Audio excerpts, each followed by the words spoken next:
little tech help, please? Oh, it's up. Oh, that's it. Okay, awesome. Thank you. Okay, so what would happen if we studied what is right with people versus what is wrong with people? That was the question Don Clifton asked when he first began his study of strengths, which eventually resulted in the Gallup's Cliffs Finder. He's also known as the father of the positive psychology movement. His work resulted in the Strengths Finder for Gallup, which has been rebranded as the Strengths Assessment. The Strengths Assessment asks a series of questions grounded in more than 40 years of research that help you identify your talents, basically how you behave, where your natural abilities lie, and then through work you can turn those into your strengths. So Gallup considers talent to be your natural way of thinking, feeling, or behaving. That times investment, time spent practicing, developing your strengths, and building your knowledge base results in a strength. And a strength is the ability to consistently produce a near perfect outcome in a performance in a specific task. So think about a time you've been firing on all cylinders, where you're in a state of flow, where you're just feeling like you're hitting your stride, everything's going right. You are most likely using your strengths. The beauty of strengths is that you don't have to be a different person to be successful. You don't have to be all things to all people. And you can't be everything that you want to be, but you can be a better version of yourself, and you can be more of who you are. So this slide is pretty interesting. Their research, some of this seems a little bit like a no-brainer, but when you put it all together and you back it up with research, it's actually pretty powerful. So they show that who people are is related to what they do best. What people do best is very strongly connected to how people feel. And how people feel directly impacts the way they perform. So why does this matter so much? Well, it matters because the research shows that people who use their strengths are 3 times more happy with their quality of life. And people who use their strengths are 6 times more engaged in their job. That means when you're waking up in the morning, instead of having that feeling in the pit of your stomach of, I just don't really want to be here, I'm not excited about my job today, it means that you're waking up and you're feeling engaged. You can't wait to solve that tricky problem or talk to your coworkers about the project you're working on, because you're absolutely using your talents, you're harnessing your strengths, you're putting your best self to work, you're more engaged, and you're doing something innovative that you want to do every day. So here's the difference between conventional development and strengths-based development. Conventional says you identify improvement areas and develop an improvement plan. Strengths-based focus on identifying talents and then using that to develop your strengths. So here's some more on this because it's pretty important. And for me, it was definitely a transformative moment of changing how I think. Conventional says most, if not all, behaviors are learned. Strength says only some behaviors can be learned. Conventional says that weakness fixing leads to success, where strength says that building on your talents and turning them into strengths is what leads to success. And finally, and this one I especially loved, conventional says the best in a role display the same behaviors, whereas strengths development says the best in a role deliver the same outcome using different behaviors. What I loved about this is I spent the beginning of my career working in marketing and communications. When I took the strengths assessment, I was devastated to find that almost none of my top 10 strengths are actually influencing talents which lend themselves to that industry. It was a huge relief when I realized I could use the talents that I do have, developing, learning, harmony, empathy, etc., to use the same outcomes that people who are naturally inclined towards winning people over or communication can.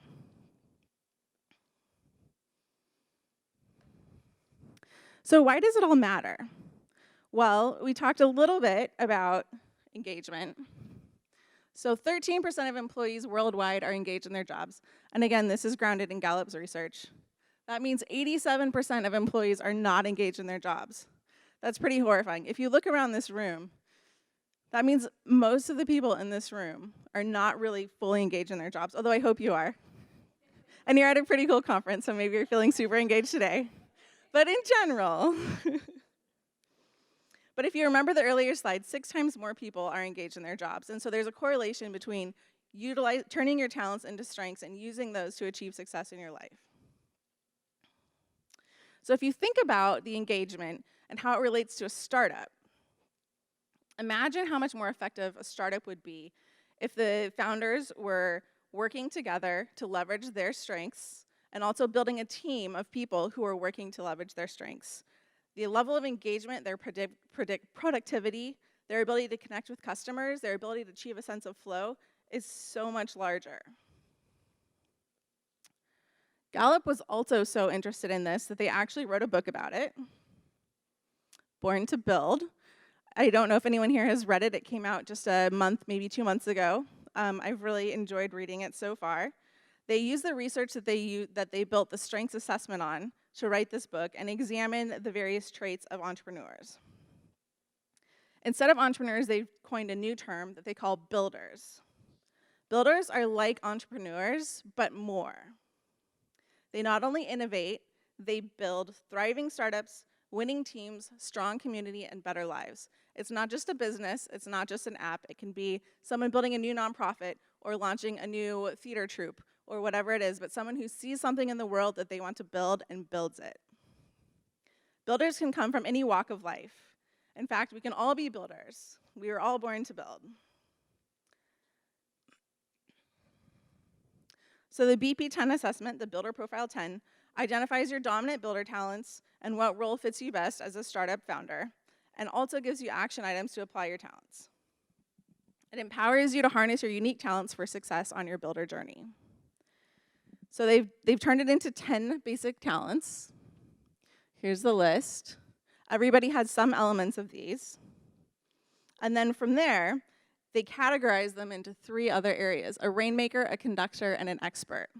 A rainmaker is your salesperson on steroids. They run through walls to get new customers, build relationships, and get things done.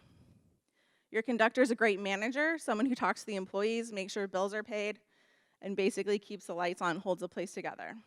And your expert is the genius programmer or the amazing chef that you've hired because they're the best in the world at delivering your product.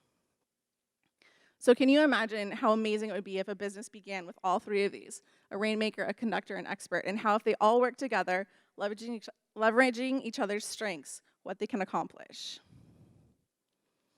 So, if you're in the audience and you're wondering what your strengths are, or what your builder talents are, you're in luck.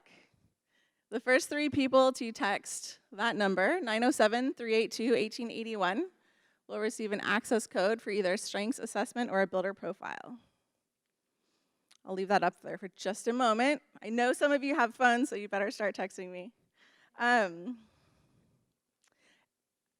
think that this concept of being a builder is especially important to Alaska right now. Oh, good, some texts are coming through. Thanks, everybody. So when you think about Alaska right now, we're sort of standing at the threshold of a new global economy that we haven't quite figured out how to capitalize on. We're there. We've heard some amazing entrepreneurs today. The innovation track today, people covered that theme. And yet we haven't quite taken that step through the door into this threshold of being a powerhouse in a global economy. We also think about the world and how it's more polarized politically. It seems like it's worse than ever. And more locally, you solve community challenges. You solve a challenge, it seems like there's more. And so we need something. We need more people using their strengths. We need more builders. And so with that, I challenge you all with, what are you building? What are you doing to make Alaska the place we want to live now and in the future? Thank you.